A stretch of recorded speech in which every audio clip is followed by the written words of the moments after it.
Capítulo 10. O dia decorreu quase exatamente como o anterior. Mrs. Hurst e Miss Bingley passaram algumas horas da manhã com a enferma, que, embora lentamente, continuava a melhorar.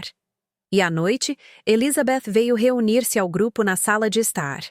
Nesse dia, porém, não houve mesa de 100.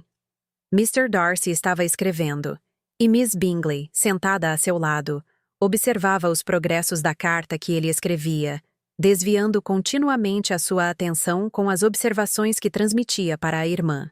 Mr. Hurst e Mr. Bingley estavam jogando piquete, e Mrs. Hurst observava o jogo. Elizabeth fazia um trabalho de agulha. Divertia-se com o que se estava passando entre Darcy e a sua companheira. Os contínuos elogios da moça a respeito da letra da igualdade das linhas ou do comprimento da carta em contraste com a perfeita indiferença com que o outro os recebia, formavam um curioso diálogo confirmando exatamente a opinião que Elizabeth tinha a respeito de ambos. Miss Darcy vai ficar encantada com a carta. Ele não respondeu. O senhor escreve muito depressa. Está enganada, escrevo até devagar. Quantas cartas o senhor não escreverá por ano? Cartas de negócios também? Penso que deve ser odioso escrevê-las. Felizmente para você, é a mim que incumbe escrevê-las. Não se esqueça de dizer à sua irmã que eu tenho muitas saudades dela. Já o disse uma vez a seu pedido. Acho que o senhor não está gostando da sua pena. Deixe-me apará-la. Eu sei aparar penas muito bem. Obrigado. Mas eu sempre aparo as minhas próprias penas. Como consegue escrever tão regularmente? Darcy ficou em silêncio. Diga à sua irmã que estou radiante de saber que ela tem feito progressos na harpa.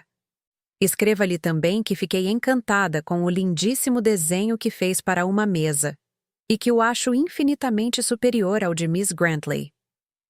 A senhora me dará licença de deixar os seus entusiasmos para a próxima carta? No momento não tenho espaço para exprimi-los condignamente. Oh, não tem importância. Eu a verei em janeiro. Mas o senhor sempre escreve cartas assim tão longas e encantadoras para a sua irmã, Mr. Darcy? Em geral, as minhas cartas são longas, mas não me cabe julgar se são encantadoras. Considero como regra que uma pessoa que escreve uma carta longa com facilidade não pode escrever mal. Isto não serve como elogio para Darcy Caroline, exclamou Mr. Bingley, o irmão desta.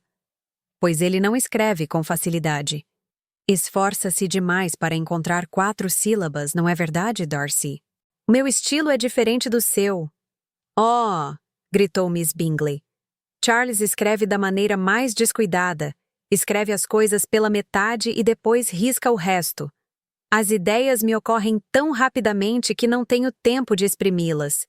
É por isso que às vezes as minhas cartas não transmitem nenhuma ideia aos meus correspondentes.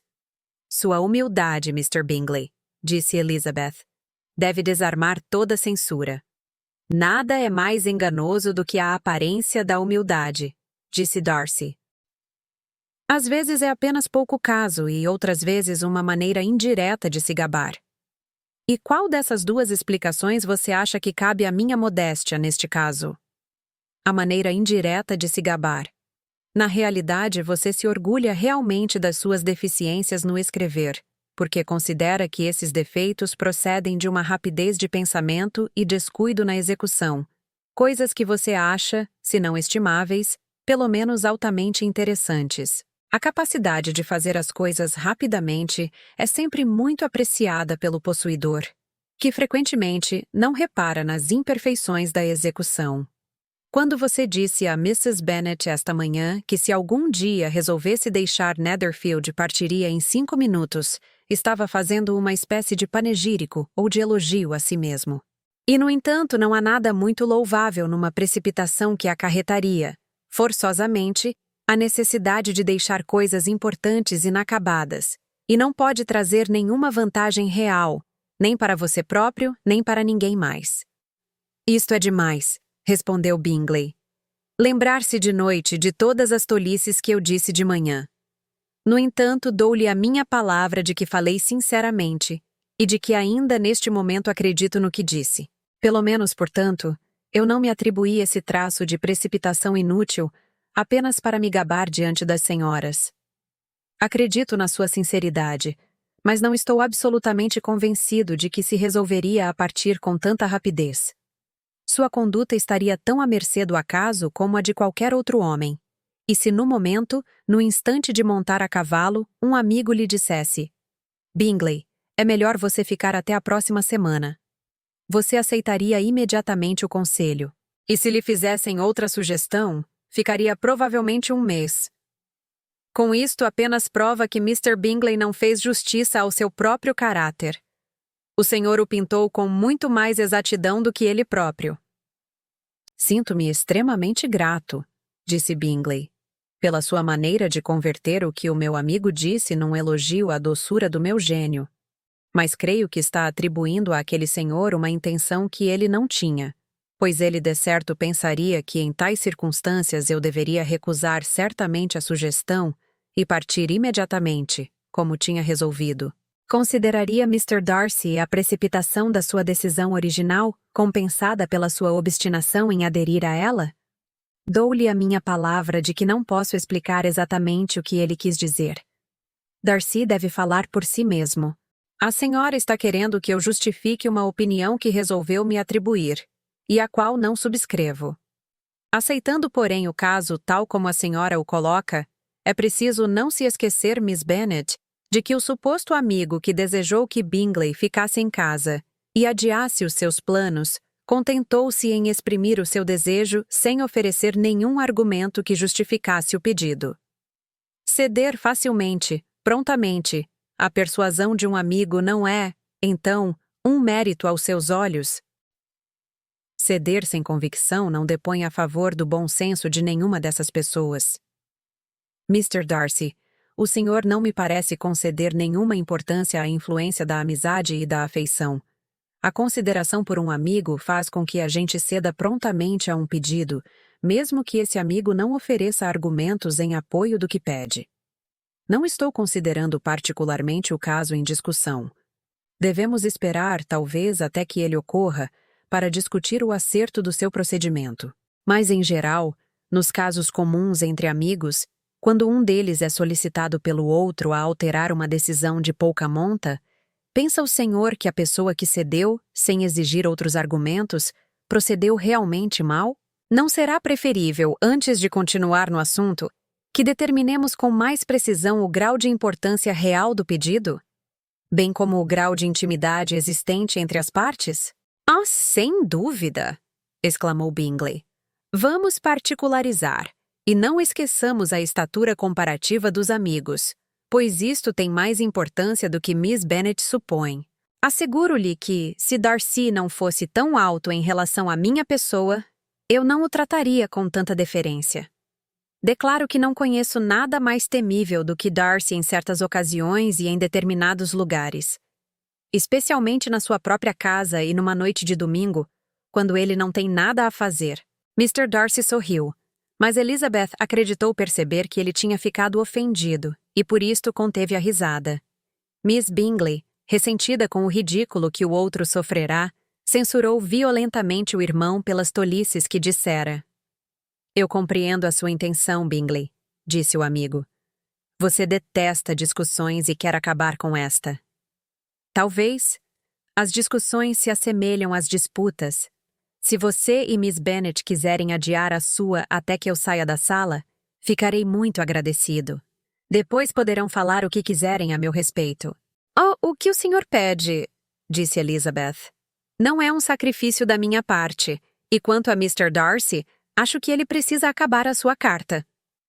Mr. Darcy aceitou o conselho e terminou a carta. Finda esta ocupação, pediu a Miss Bingley e a Elizabeth que executassem um pouco de música. Miss Bingley se dirigiu alegremente para o piano, e depois de um amável oferecimento a Elizabeth para que ela começasse, oferecimento que a outra rejeitou, com a mesma amabilidade e maior ênfase, sentou-se e começou. Mrs. Hurst cantou com a irmã, e enquanto isto, Elizabeth, que folheava cadernos de música que estavam sobre o piano, não pôde deixar de observar que os olhos de Mr. Darcy se voltavam frequentemente na sua direção. Não podia supor que fosse um objeto de admiração para um homem tão importante. No entanto, achava ainda mais estranho que ele a estivesse olhando por antipatia. Acabou imaginando, entretanto, que o que lhe atraía a atenção era algo errado e repreensível que existia na sua pessoa, e que contrastasse, aos olhos de Mr. Darcy, com as qualidades dos outros presentes. A suposição não a penalizou. Darcy lhe era indiferente demais para que desejasse a sua aprovação. Depois de tocar algumas canções italianas, Miss Bingley atacou uma alegre canção escocesa, e pouco depois Mr. Darcy, aproximando-se de Elizabeth, disse-lhe: "A senhora não se sente inclinada a aproveitar esta oportunidade para dançar?" perguntou ele. Ela sorriu, porém não disse nada. Ele repetiu a pergunta, um pouco espantado com o silêncio dela. Disse Elizabeth. Ouvi o que perguntou antes, mas não pude determinar imediatamente o que deveria responder. O senhor queria que eu o fizesse afirmativamente para ter o prazer de desprezar as minhas preferências. Mas eu sempre gosto de perturbar esses estratagemas e roubar às pessoas o lance que premeditam. Resolvi, portanto, responder-lhe que não desejo absolutamente dançar, e agora despreze-me, se ousar. Asseguro-lhe que não ouso. Elizabeth, que tencionava ofendê-lo, ficou espantada com a amabilidade, mas havia no tom dela um misto de doçura e de malícia que dificilmente ofenderia alguém.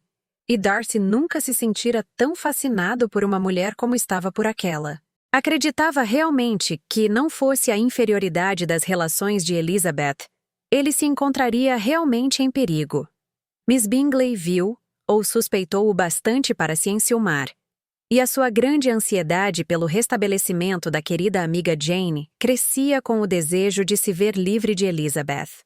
Tentava frequentemente provocar a antipatia de Darcy pela hóspede, falando no seu suposto casamento e planejando a felicidade que Darcy encontraria numa tal aliança. "Espero", disse ela enquanto passeavam juntos no dia seguinte pelo pequeno bosque. "Espero que dê a entender à sua sogra, quando tiver lugar este desejável acontecimento, a vantagem de ser menos tagarela. E se eu puder, também, cure as meninas mais moças da mania de perseguir os oficiais. E, se me permite abordar um assunto tão delicado, procure reprimir aquele pequeno toque de pretensão e impertinência que a sua dama possui. Tem alguma outra proposta a fazer em prol da minha felicidade doméstica?" "Oh, sim. Faça pendurar os retratos do seu tio e da sua tia Phillips na sua galeria de Pemberley.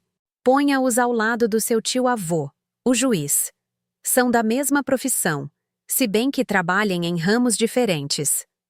Quanto ao retrato da sua Elizabeth, nem deve tentar mandar pintá-lo, pois que pintor poderia fazer justiça àqueles belos olhos? Não seria realmente fácil reproduzir a expressão, mas a cor, o desenho, os cílios, tão delicados, podem ser copiados. Nesse momento, encontraram-se com Mrs. Hurst e Elizabeth, que vinham por outro caminho. "Não sabia que estava passeando", disse Miss Bingley, confusa, temerosa de que as suas palavras pudessem ter sido ouvidas. "Você nos tratou abominavelmente", disse Mrs. Hurst, saindo assim sem nos avisar. E tomando o braço de Mr. Darcy, deixou Elizabeth sozinha. O caminho dava apenas para 3 pessoas. Mr. Darcy percebeu a grosseria e disse imediatamente: "Este caminho não é suficientemente largo para nós todos. Seria melhor passearmos na avenida." Mas Elizabeth, que não tinha a menor vontade de ficar com eles, respondeu com um sorriso: Não, fiquem onde estão. Formam um grupo encantador assim. Uma quarta pessoa estragaria o pitoresco. Adeus." Em seguida afastou-se correndo, satisfeita com a ideia de que daí a 1 ou 2 dias estaria novamente em casa. Jane estava tão melhor que tencionava sair do quarto, naquela noite, durante algumas horas. Capítulo 11. Quando as senhoras se retiraram depois do jantar, Elizabeth correu para perto da irmã e, agasalhando-a contra o frio, conduziu-a até a sala, onde a convalescente foi saudada pelas 2 amigas com grandes demonstrações de alegria. Elizabeth nunca vira aquelas senhoras se portarem tão amavelmente como durante a hora que decorreu antes de os cavalheiros aparecerem. Sabiam conversar admiravelmente. Sabiam descrever um baile com todos os detalhes, contar um episódio com graça e caçoar espirituosamente dos conhecidos. Mas, quando os cavalheiros entraram, Jane deixou de ser o centro das suas atenções. Os olhos de Miss Bingley se voltaram imediatamente para Darcy, e ela encontrou logo o que dizer. Ele se dirigiu logo para Miss Bennet, dando-lhe amavelmente os parabéns. Mr. Hurst também se inclinou ligeiramente e afirmou que estava muito contente. Mas Bingley foi o único que mostrou realmente entusiasmo e efusão. Cercou Miss Bennet de todas as atenções possíveis. Passou a primeira meia hora aumentando o fogo na lareira, para que ela não sofresse a diferença de temperatura. Fê-la mudar para o outro lado da lareira, para que ficasse o mais distante possível da porta. Em seguida, sentou-se a seu lado e conversou quase que exclusivamente com ela. Elizabeth, que fazia o seu trabalho no canto oposto da sala, via tudo isto com grande prazer. Depois do chá, Mr. Hurst sugeriu em vão à cunhada que fizessem uma mesa de jogo. Ela sabia que Mr. Darcy não desejava jogar, e a proposta pública de Mr. Hurst também foi rejeitada. Miss Bingley lhe assegurou que ninguém queria jogar, e o silêncio geral que acompanhou estas palavras pareceu justificá-las. Mr. Hurst não teve, portanto, outra coisa a fazer senão se estender num dos sofás da sala e dormir. Darcy escolheu um livro para ler. Miss Bingley o imitou. E Mrs. Hurst, ocupada principalmente em brincar com os seus braceletes e anéis, tomava de vez em quando parte na conversa entre Miss Bennet e o seu irmão. Miss Bingley estava tão ocupada em observar os progressos da leitura de Mr. Darcy, quanto em ler o seu próprio livro. A todo momento fazia uma pergunta ou olhava a página do livro de Mr. Darcy, sem conseguir, entretanto, travar conversação. Ele se limitava a responder às suas perguntas e continuava a ler. Afinal, exausta da tentativa de se distrair com o seu próprio livro, que escolhera apenas porque era o segundo volume da obra que Darcy lia, deu um grande bocejo e disse: "Como é agradável passar a noite desse modo. Declaro que não há divertimento melhor do que a leitura. A gente se cansa menos facilmente de um livro do que de qualquer outra coisa. Quando eu tiver uma casa própria, sentir-me-ei infeliz enquanto não possuir uma grande biblioteca." Ninguém respondeu. Ela tornou a bocejar, pôs o livro de lado e relanceou o olhar pela sala, procurando outro divertimento. Ouvindo o seu irmão falar com Miss Bennet acerca de um baile, virou-se subitamente para ele e disse: "Por falar nisto, Charles, você está realmente resolvido a dar um baile em Netherfield.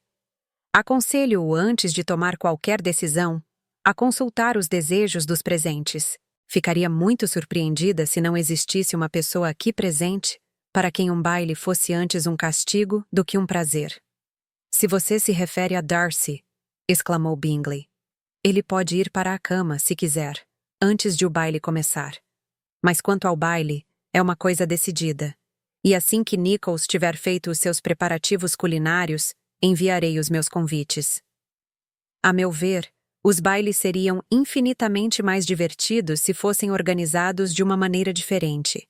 Mas como são feitos, em geral, há sempre neles algo de insuportavelmente enfadonho. Seria muito mais racional que, em vez de dança, a conversação estivesse na ordem do dia. Muito mais racional, talvez, minha cara Caroline, mas nem de longe tão divertido." Miss Bingley não respondeu, e pouco depois se levantou e saiu da sala. Sua figura era elegante, ela sabia andar bem, mas Darcy, a quem se dirigiam essas exibições, continuava inflexivelmente absorto no livro.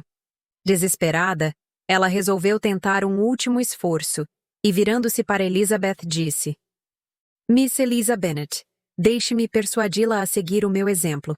Venha dar uma volta pela sala. Asseguro-lhe que é muito agradável depois de ter ficado tanto tempo na mesma posição." Elizabeth ficou surpreendida, mas concordou imediatamente. Miss Bingley alcançou o que realmente tensionava com aquela amabilidade. Mr. Darcy levantou os olhos, não menos surpreso do que Elizabeth com a inesperada cortesia da sua inimiga, e inconscientemente fechou o livro. Imediatamente foi convidado a reunir-se ao grupo, mas recusou, observando que só podia imaginar 2 motivos que justificassem aquela caminhada pela sala, e que, com qualquer um deles, a sua presença só poderia interferir. Que quereria Darcy dizer com isso? Perguntou Miss Bingley a si mesma. Em seguida, perguntou a Elizabeth se ela compreendia aquilo. Absolutamente, respondeu a outra. Mas pode ficar certa de que ele nos quis criticar, e a melhor maneira de desapontá-lo será não lhe pedir nenhuma explicação. Miss Bingley, entretanto, sentia-se incapaz de desapontar Mr. Darcy, e portanto insistiu para que ele explicasse os 2 motivos que invocara. Não faço a menor objeção, respondeu Darcy. Se escolheram este método de passar a noite, é porque têm com certeza alguma confidência a fazer algum assunto secreto a discutir, ou então porque acham que andando exibem de melhor maneira suas graciosas figuras. No primeiro caso, eu me tornaria indiscreto se aceitasse o seu convite, e no segundo, posso admirá-las muito melhor na posição em que estou. Oh! Exclamou Miss Bingley. Nunca ouvi nada tão abominável. Como poderemos castigá-lo? Nada mais fácil, se esta é a sua intenção, respondeu Elizabeth. Provoque-o, caçoe dele. Íntimos como são, deve saber um meio de fazê-lo. Juro-lhe que não sei. Asseguro-lhe que a minha intimidade nunca me ensinou tal coisa. Provocar pessoas imperturbáveis, dotadas de uma tal presença de espírito. Não, não. Acho que ele pode nos desafiar neste terreno. E quanto a caçoar dele, não vamos nos expor ao ridículo de rir sem motivo. É impossível rir de Mr. Darcy, exclamou Elizabeth. Ele possui uma virtude muito rara, que é ser impermeável ao ridículo. Espero que continue a ser rara, pois eu consideraria uma grande infelicidade possuir muitas relações desse gênero. Gosto muito de rir. Miss Bingley me descreveu melhor do que sou, respondeu Darcy.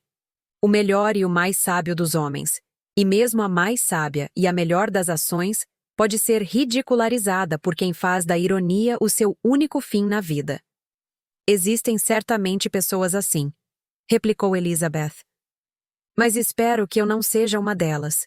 Espero nunca ridicularizar o que é sábio e bom. Loucuras e absurdos, manias e inconsistências, de fato me divertem. E rio delas quando posso. Mas isto, penso eu, são precisamente coisas de que o Senhor carece.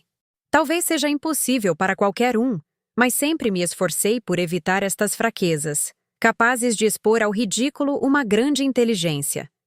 Tais como a vaidade e o orgulho. Sim, a vaidade é de fato uma fraqueza, mas o orgulho pode ser bem controlado quando existe uma verdadeira superioridade de inteligência. Elizabeth se virou para esconder um sorriso. Presumo que o exame a que submeteu Mr. Darcy esteja terminado, disse Miss Bingley. E qual é o resultado? Fiquei perfeitamente convencida de que Mr. Darcy não tem defeitos. Ele, aliás, não esconde a opinião que tem de si próprio. Não, disse Darcy. Não tenho tal pretensão. Possuo bastantes defeitos, mas não de compreensão, assim o espero. Quanto ao meu gênio, não garanto que seja muito bom. Creio que é um pouco ríspido demais. Sim, certamente ríspido demais para as conveniências do mundo. Não consigo esquecer as loucuras e os vícios dos outros tão rapidamente como devia. Nem as ofensas que me fazem. Meus sentimentos não se inflamam ao menor esforço ou tentativa. Meu temperamento pode ser chamado rancoroso. Uma vez perdida a boa opinião que tenho de uma pessoa, está perdida para sempre. Isto é realmente um defeito, exclamou Elizabeth. O ressentimento implacável é um traço que marca um caráter. O senhor soube escolher bem o seu defeito. Realmente, não posso me rir dele. Não precisa ter medo de mim. Acho que existe em todos os temperamentos uma tendência para determinada forma do mal. Um vício natural que nem mesmo a melhor educação pode extinguir. E o seu defeito é uma propensão a odiar todo o mundo. E o seu, replicou ele sorrindo, é o de se recusar a compreender os outros. Vamos tocar um pouco de música? Exclamou Miss Bingley, cansada de uma conversa em que ela não tomava parte. Louise, você não se importa que eu acorde Mr. Hurst, não é? A irmã não fez a menor objeção, e o piano foi aberto. Darcy, depois de refletir um instante, conformou-se com isto. Começava a sentir o perigo que havia em prestar demasiada atenção a Elizabeth. Capítulo 12. Depois de combinar com a irmã, Elizabeth escreveu na manhã seguinte para a mãe, pedindo-lhe que enviasse a carruagem naquele dia. Mas Mrs. Bennet, que tinha calculado que as filhas permanecessem em Netherfield até a terça-feira seguinte, dia em que terminaria exatamente a semana de Jane, resolveu que se sentiria aborrecida se as meninas chegassem antes. Sua resposta, portanto, não foi propícia, pelo menos aos desejos de Elizabeth, que estava impaciente por regressar. Mrs. Bennet mandou dizer que não poderia dispor da carruagem antes de terça-feira, e num post-scriptum acrescentava que se Mr. Bingley e sua irmã insistissem para que Jane permanecesse, ela daria licença, com todo o prazer. Mas Elizabeth estava resolvida a não ficar mais tempo. Nem tampouco esperava um convite neste sentido. Temerosa, ao contrário, de ser considerada intrusa, insistiu para que Jane pedisse emprestada a carruagem de Mr. Bingley imediatamente. E finalmente ficou decidido que manifestariam a sua intenção de deixar Netherfield naquela manhã mesmo e que fariam logo o pedido da carruagem. A notícia arrancou muitos protestos de pura formalidade. E tanto insistiram para que as moças ficassem ao menos até o dia seguinte, que Jane cedeu, e a partida foi adiada para a manhã seguinte. Miss Bingley se arrependeu de ter feito semelhante proposta, pois o ciúme e a antipatia que tinha por uma das irmãs excedia muitíssimo a afeição que tinha pela outra.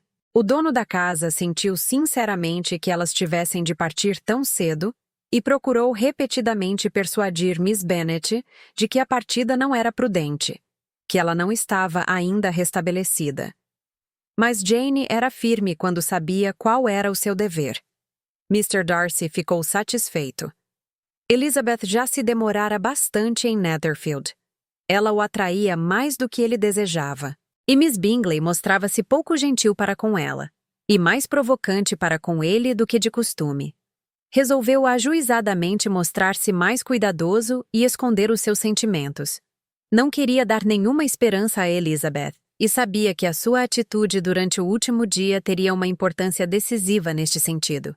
Firme neste propósito, quase não lhe dirigiu a palavra durante todo o sábado.